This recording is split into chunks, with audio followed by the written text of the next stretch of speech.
Hello, and welcome to the Simply Business Interview Podcast, a podcast created by business owners for business owners. I am your host, John Jennings. And I believe that most business owners are working way too hard for much too little. And one of our issues is that we overcomplexify things. I believe the answers are almost always within us or within our reach. I like to say that I'm a simple man with simple ideas. So welcome to Simply Business. So today we are doing something a little different. Normally I'm talking to an entrepreneur or a business owner kind of here in the Midwest, kind of within a stone's throw or so of me. But today we have Scott Noonan, who's the founder of Stone Spear AI Analytics. And he's actually north of the border in Canada. And we're not quite sure how we stumbled on each other, but we hit it off and let's just get on a podcast.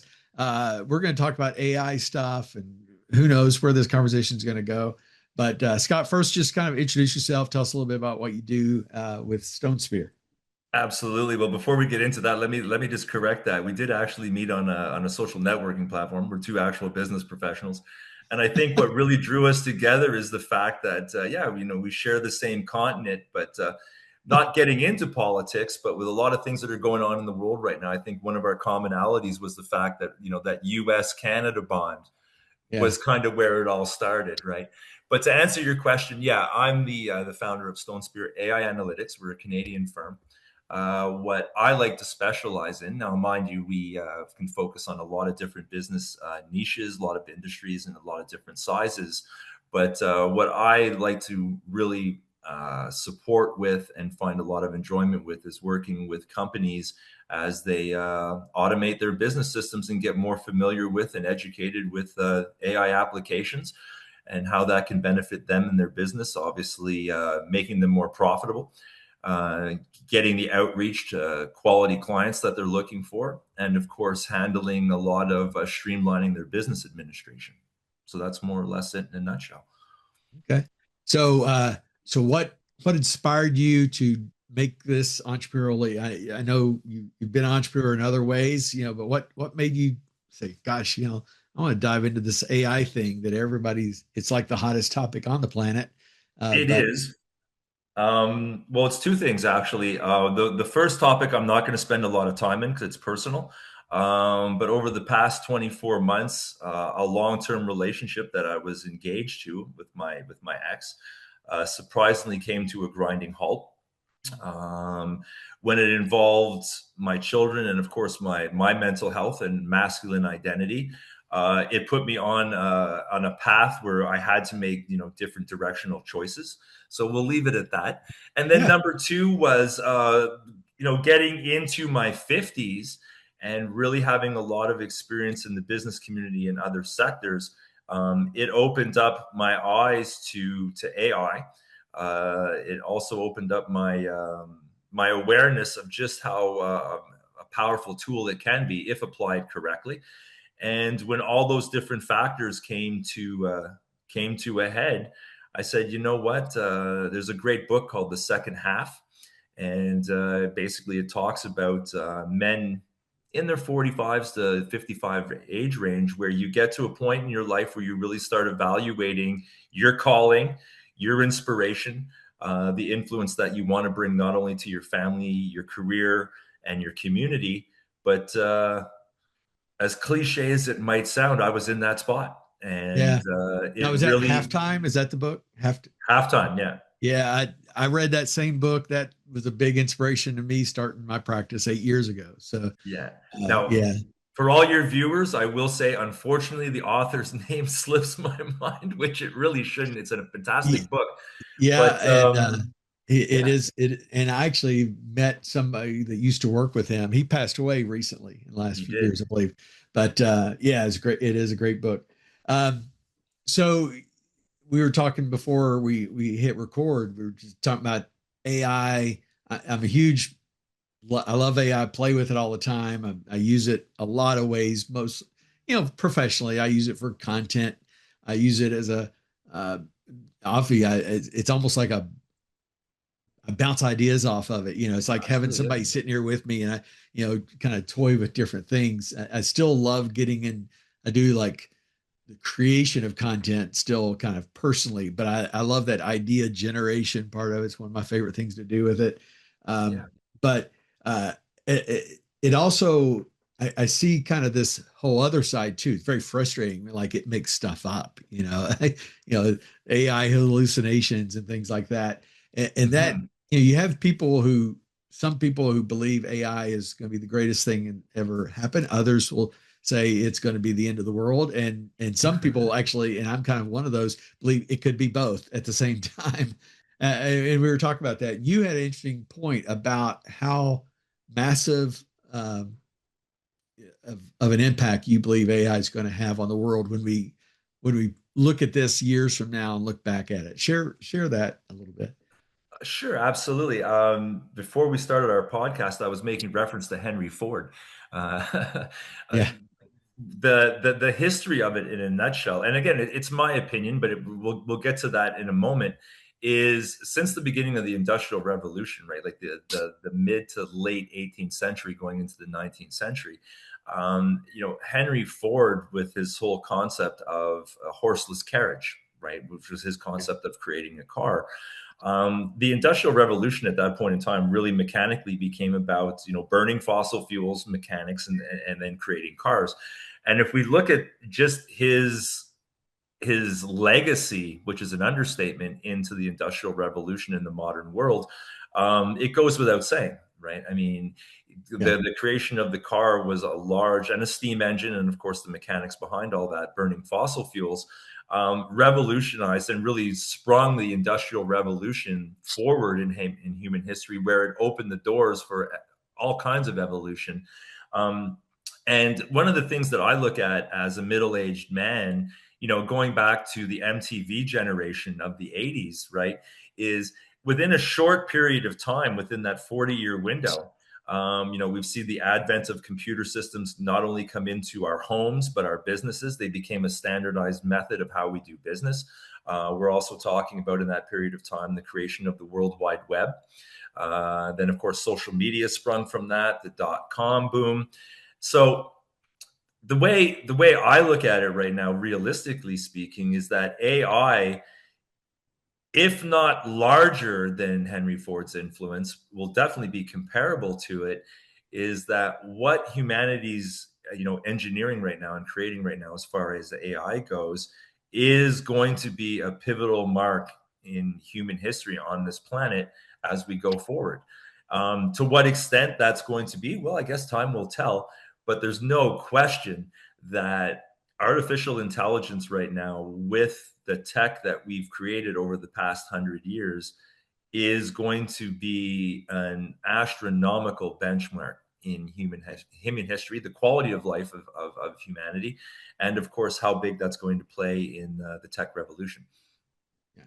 So what do you say to these skeptics that say it's just like it's a more advanced search engine. It's just the next step. It's just it'll be It's more an passe. advanced version of Google. Well, I Yeah, totally disagree with that. I I do mean, too. But I hear those types of yeah, comments.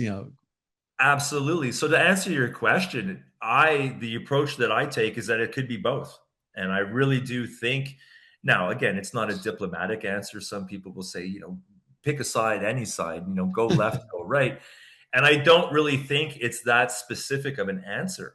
All right.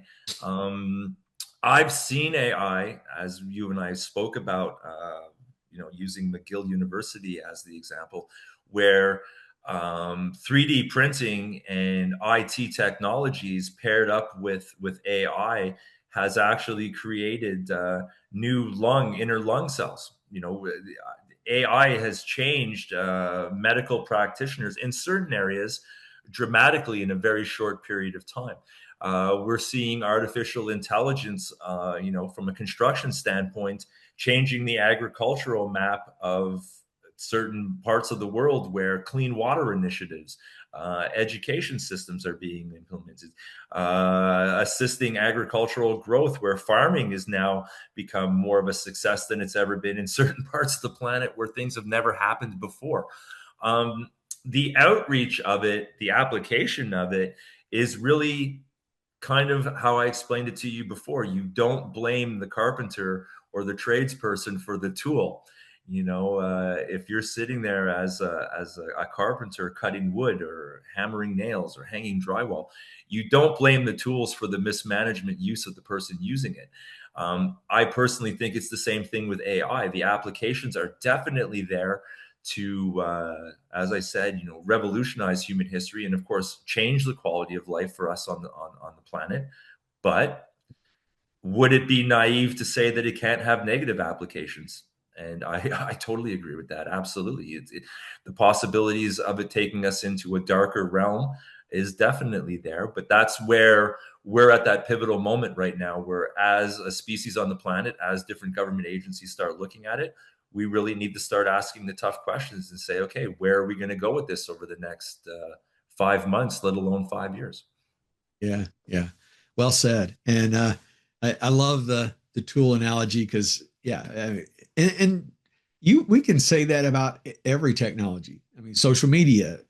When social media first came out, it was just like, hey, I can reconnect with my friends from high school, Absolutely. or I can share pictures of my trip with my friends and things like that. And now, we know there are plenty of statistics now to show that it's had a detrimental impact, especially on younger people For who have sure. who've lost human connectivity, who the comparison and the whole mental aspect of trying to keep up with each other and body shaming and all there's all these things that have become negative aspects, but it has nothing to do with the platform. The platform is fine.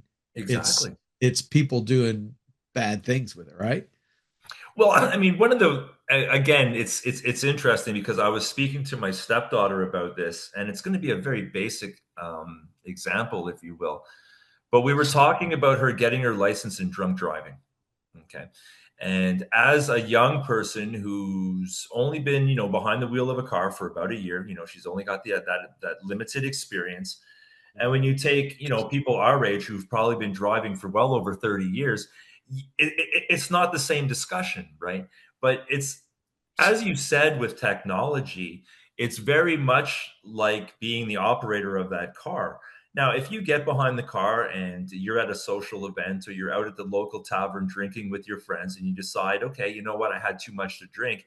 Well, you have a decision to make at that point, right? Are we going to call an Uber? Are we going to have a designated driver? Are we going to just leave the car there and walk home or whatever? I mean, there's so many Right. different options. But with AI and tech in general, it's the same approach, right? Are we going to make decisions that are fundamentally responsible, or does this vehicle, if you will, have the potential to take us down a negative road? And that's also an option too. But at the end of the day, really, what it comes down to is responsibility, right? Who's operating this? Who's using this? How are we using these tools? What can we use these tools for? And at the end of the day, I really don't see it being any different than making a choice as to whether or not you're going to drive home after you drank too much. So Yeah. again, on a smaller scale, the example works, but with AI, it's a little bit broader than that. But at the end of the day, really, what it boils down to is that people people don't do business with things. People don't do business with inanimate objects. People don't do business or build relationships with stuff. We do all that, people to people, individuals with individuals. That human contact is going to be something that's never going to diminish. It's just that if we put it on a leash and we don't monitor it a little bit better, that's usually where we run into challenges. Yeah. So what is, and I'm trying to think how to phrase this question, but what is the current in the current environment? What's the business's responsibility for uh, ethical, appropriate use of AI, and how do we know when we're stepping over that boundary?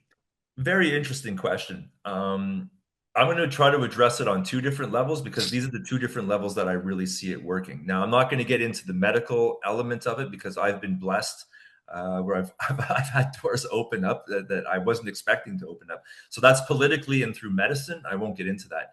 Um, it's an interesting question because when I work with business owners and we sit down and we do a business audit and they say, Scott, this is ideally what we'd like to succeed at. This is what we'd like to do at. How can you help us navigate that? I'm not going to say it's an easy approach, but it's relatively easy. From that standpoint, the only real ethics that a business owner would have is on two levels, basically saying, well, as I outreach to potential clients, whether that's through the internet, my emails, or telephone systems, it's the messaging that you send out that you're responsible for. Now, most business professionals aren't going to do anything to harm their reputation. They're not going to do anything to damage their brand. But from a business standpoint at that level, unless you're really kind of psychotic or even sociopathic or even megalomatic, if that's the case, well, then you have bigger issues than AI. But very rarely does that happen. But where I'm seeing it being an issue that's affecting a lot of people and sort of driving that anxious curiosity is on a much larger scale. Because from a mid to large or even smaller business application, I tend to say that it really is what I call the 80-20 rule. All right. And the 80-20 rule breaks down that 80% of that is AI doing all the heavy lifting for you. And the most important quotient is the 20% of the human intelligence that is constantly making sure that the system's operating at the level that the human operators want it to operate at. To answer your question, though, because I don't think that your concerns unwarranted, what I'm seeing is that Mr. and Mrs. Smith on Main Street, all right, with social media and all the different information sources that they're getting bombarded with, are really skeptical, curious, and overwhelmed from what big business is doing. All right. Now, when I say big business, I'm talking the Fortune 20 companies, Right. Apple, IBM, all the, even Amazon's getting in on that right now, where they're actually presenting ideas of marketing AI solutions outside of their business platform. But when you look at what all these large companies are doing and the billions of dollars, sometimes even tens of billions of dollars that they're investing into AI, I think that's where the ethics and the caution comes from. Because when you have that type of financial capital and you have that type of expertise working at such a high level of development, the biggest challenge now is that AI is creating AI. All right. Yeah. We're very quickly losing that ability to keep AI policed. We're very quickly losing that ability to keep AI on a leash. And from the clients that I normally deal with, that's not really an issue because the applications are, I don't want to use the word basic, but they're not as complex as some of the other applications that are being developed by larger companies. And the biggest issue with that is one, they have the brain power to do it, and they have a lot of money to do it. But we're Yeah. at a threshold right now with AI where artificial intelligence, and this is a reference I think a lot of people can get behind, but James Cameron's not wrong when he's talking about T2 Judgment Day. All right, we were talking That about is that, that is always where people of our age go to. Absolutely. And it's so funny because younger people will use the Matrix as a reference, which I can relate to. I can get Yeah. behind that. But the reality of it is, and this is what brings me back to our original point, is James Cameron back, I think it was in 1982 with Arnold Schwarzenegger Yeah. talked about weaponizing artificial intelligence to the point that they were changing time, right? Yeah. And a great concept. Back in 1982, we were looking at that going, what a great piece of entertainment. Um, the Now we really fear Skynet is real. Well, here's the thing about it, right? Is that I think it was 1982. So I don't remember when the sequel came out, but interestingly enough, that I'm in AI, a lot of people make that reference where they say, you know, talk about Terminator 2 Judgment Day. And I said, yeah, we can talk about that. Let's talk about that. Because what was interesting about that movie when it came out was James Cameron and his film production team and his special effects people revolutionized the movie industry by creating that movie. Right. Yeah. And that's what I always find so interesting about it is the subject material was spot on. And in order to sell that movie even more, he turned around and used tech to, to up the ante. So it's a And double-edged I sword. think the future that they came back from was in the 2020s, if I remember correctly. Exactly. So it's so anchoring to what we're talking about right now. But the reality of the situation is, and this is what I take my educational approach from, and why, when I'm working with my team and dealing with clients, is we are not that far away. We are not that far away from that being a reality. And I don't want to scare people. If anything, I want to be more optimistic about it. Is when you have AI intelligence now, where you can actually prompt it, use it, and then turn around and say, okay, this is what I want you to create, so you're even better at what you do, so we can get even better at this. When AI is operating at such a level right now that it is becoming self-sufficient, self-taught at a level that is just unfathomably, like human beings can't wrap their mind around it. Yeah. To crack that boundary is very doable. And where it gets scary, as you were saying before, is if it gets to that point and then we start weaponizing that, or somehow it gets out of hand, or even the criminal element starts using AI to start accessing personal information, our Right. privacy, our identities, government structures, natural resources, the supply of electricities. It actually starts running the net, which is the network to pretty much everything we Yeah. do. The negative applications and the reality of Skynet, it's definitely a possibility, and we have to be cautious about that. We really have to. Have you seen the recent, and just this is in the last few weeks, there's a like a AI network that's been created, and only AI It's agents. created its own social It's network, created its basically. own social network, and humans can look at it but can't post to it or contribute to it. And I'm like, that's bizarre. And millions of AI agents have stepped have Absolutely, man. yeah, Absolutely. So, I want to make sure that I answer your question. It's a very objective approach, because especially with what Stone Spear is doing, I mean, we're having a lot of fun with it. And I love, for me, what's really, sort of kept me on that new direction with some of the personal changes that I've gone through is just the amazing quality of people that I'm meeting. And one thing I want to do is take a second and just address your American audience. I know that there's been a lot of change. The world's changed dramatically in 4 years. We look at different conflicts. I'm not going to get into that, but I just want to take a minute and let the American people know that as far as Canadians go, we have your back still. I've It's got a been lot of one of those. Canadian friends. We have fun poking at each other, but Exactly, we're man. still And you know we what? still share the same big hunk of rock we live on. Exactly. And we all live on the same rock. But the one thing that I can honestly say is that, with the longest, police border between Canada and the United States, we've had that reputation with you guys for almost 200 years, right? Yeah. If anything, the best times are yet to come.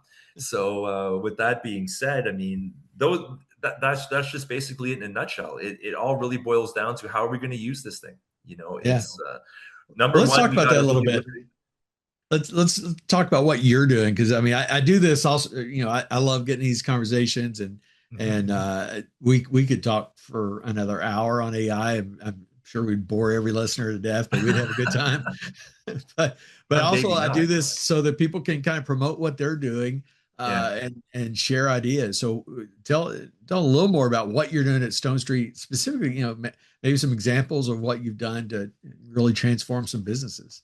Well, it's interesting because I've worked with and I'm working with. As I said, I got invited to Africa which is going to be a totally new dynamic. How are we going to do that? How are we going to implement that? First off, what's the mission? I've worked with smaller businesses in the service industry, i.e., law firms or pharmaceutical company or pharmacies, for example. Something as simple as beauty salons. I've had a tattoo parlor call me up, basically saying, "Hey, we get phone calls from people at 11:30 at night when our business is closed, looking to book a hair appointment or get their nails done." So, or mechanics. So a lot of those individuals are saying, let's talk about an AI chatbot. What's that? How do you work that? What can it do? And when you sit down and you explain it to them, that it's basically an AI telephone receptionist. You can custom design that. This can be designed for your exact business model, where it's answering your telephone, it's booking appointments, it's handling objections, it's handling concerns. You can pick whatever language you want it to be in. You can pick whatever sex that you want it to be, and you can customize this thing to be pretty much anything you want. So on a simpler scale, we're working with certain industries doing that. Then we get into everything from CRM creations, SDRs, the behind the scenes administration, an A to Z package that allows you to take your sales team, your administration team, and all of your employees from a business standpoint and automate that from A to Z. Another big thing is basically cold outreach, or client development, lead generation. How do we maximize LinkedIn? How do we really get that approach out there where we can reach 50, well, almost unlimited amounts of new clientele, whereas our sales team would take us months and months and months just to develop 5 clients. How can we do that? Right. So it's all these different avenues, different AI structures, the stacking, the availability to really look at a company.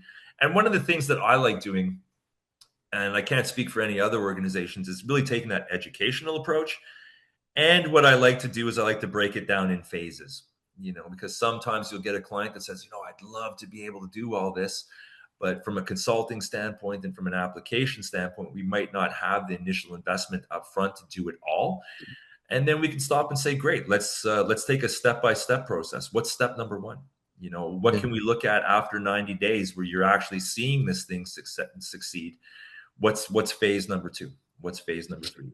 And so on and so forth. So AI, really, if somebody's being clear with you, there's so many different applications. And for me, as I said, small, mid to mid and larger size businesses, we're having a lot of fun with that because the demand is there.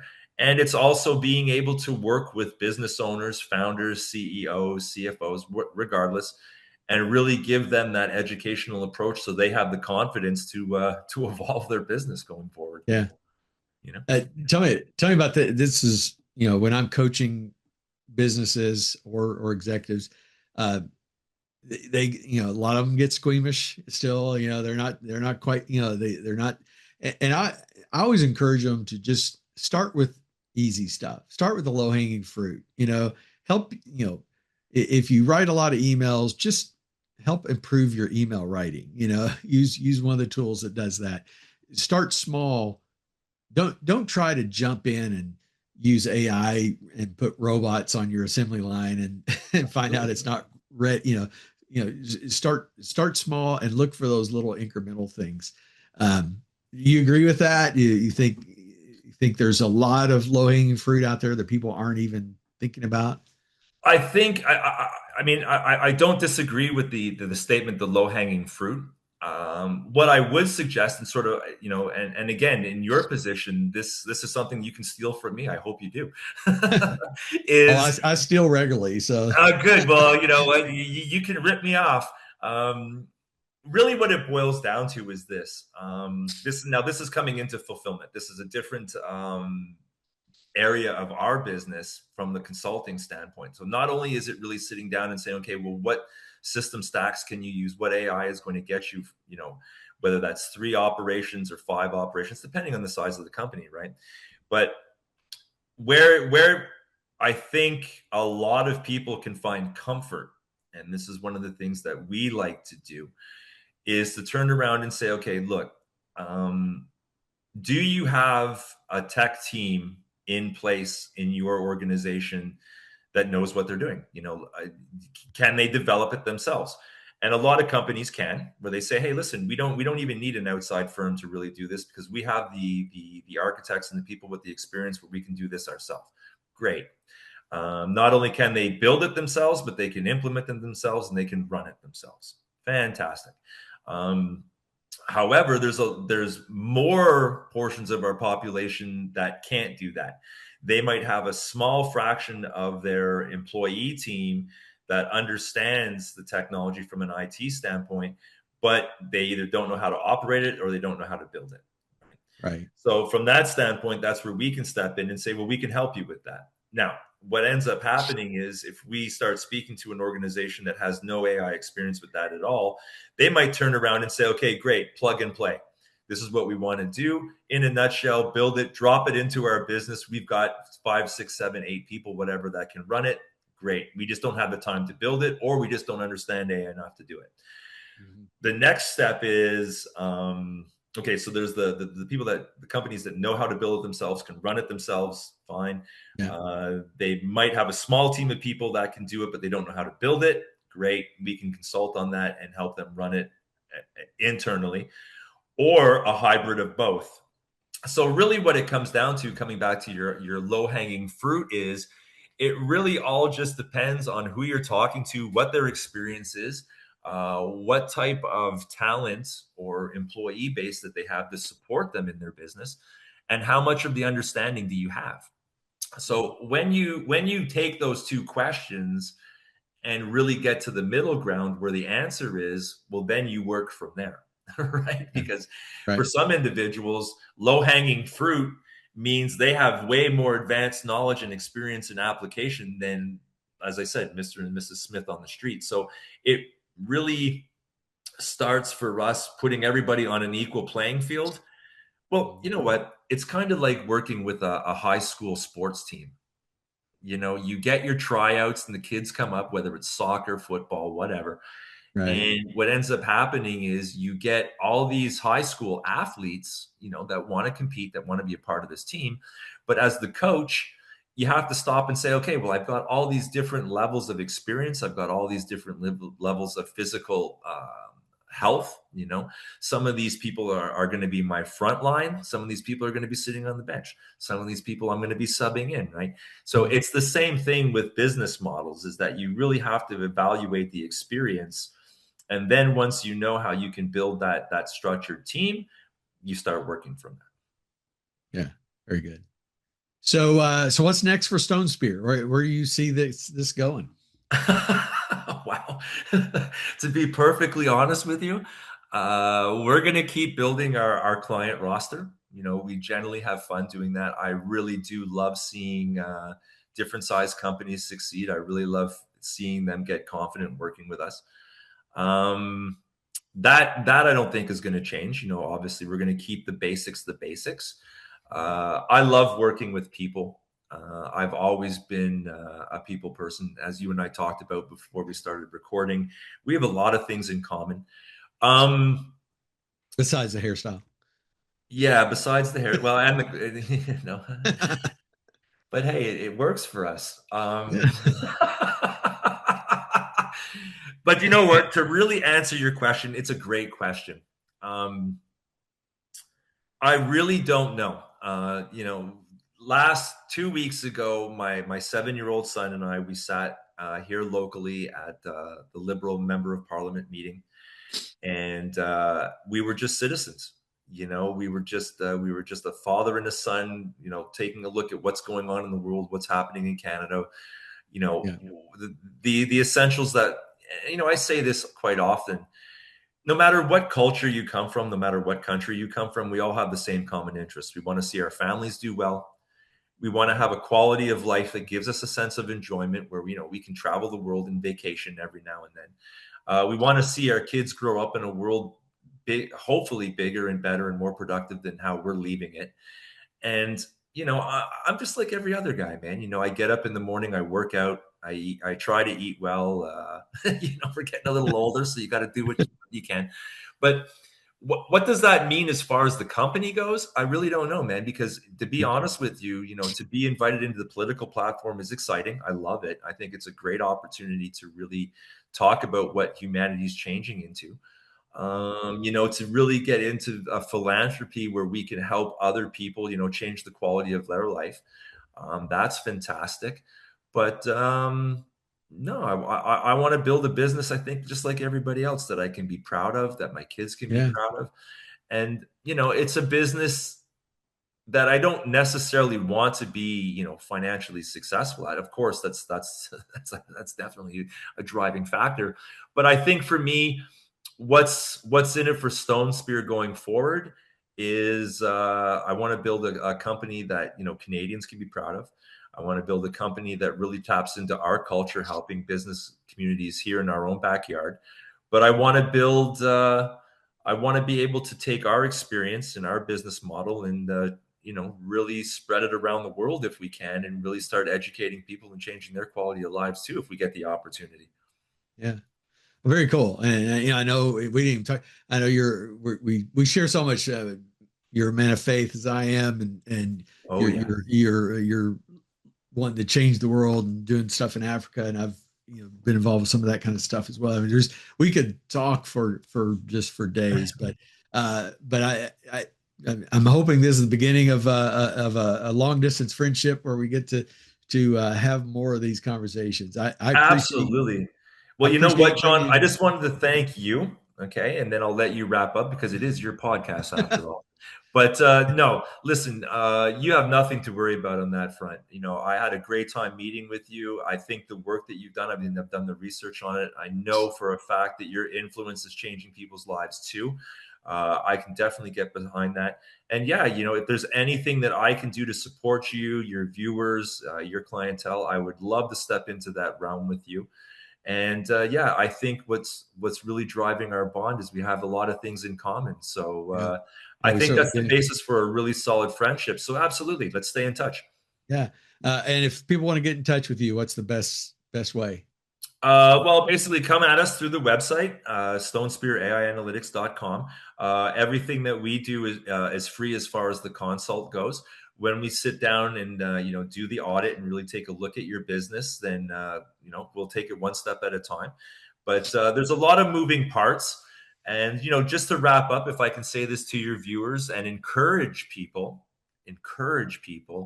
is it's kind of like that old expression: how do you eat an elephant? Well, one bite at a time.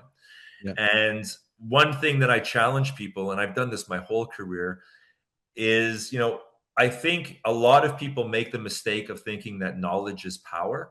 No, knowledge is not power. Applied knowledge is power. And when it comes to AI, if I can offer any encouragement to anybody, it's those two things. Eat that elephant one bite at a time. You don't have to sit down and swallow it in an hour. And once you feel comfortable in getting the education and the questions that you're looking for, anything's possible. Yeah. Very good. Very good. Well, this has been a lot of fun. Appreciate you coming on the program, and folks have we've got a lot of learning still to do, and I'm glad there's folks out there like you that are helping people do that. So absolutely. Thanks again. John, it was a pleasure. I look forward to talking to you soon. And hey, listen, you know what? Within the next couple of months, I'm going to jump into the States. I think we should get together for a beer someplace. That'd be awesome, man. Sounds good, man. So listen, continued success. I'll talk to you soon. Thank you for the invitation. And to all your viewers out there, I hope that I offered you some insight. But if you have any questions or concerns, reach out to John, or I would be more than happy to help you. Awesome. Thank you. It was a pleasure. Thank you. Have a good day. Thank you for listening to today's episode.